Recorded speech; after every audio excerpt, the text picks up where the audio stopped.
Hey, what is going on, guys? My name is here back at another video, and I've talked previously about how we only have 3 bolts to mount the roll cage, and eventually I'll get all 6, but for the time being, I'm going to remove these back 2 pieces, because as you can see, it's just a bolt that holds them on. They're completely removable. So because of that, I'm going to remove these, just because we can't bolt them in, so they're just flopping around back here. And they're not really going to do any extra protection or anything in the case of a crash. So I'm just going to remove these 2. Eventually, we'll get the right bolts and everything. I don't want to, even though it's only going to be a couple dollars to get 3 more bolts, I don't want to spend the money on it right now, because I'm trying to save up to get the engine and the clutch and everything.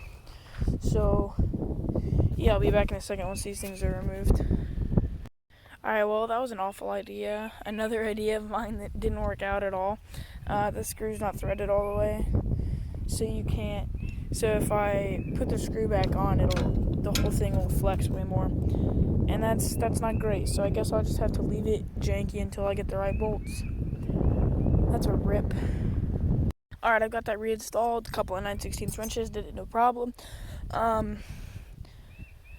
So I guess I'm probably gonna make a run to the hardware store and get the bolts I need. I've already got the right nuts, but these bolts that I had already aren't threaded all the way up, so they don't work correctly. So all I need is a few bolts, and I'll be good. So that'll probably be the next part, and then after that will be welding the new piece on for the axle. Anyways, thank you for watching, you beautiful people, and bye-bye.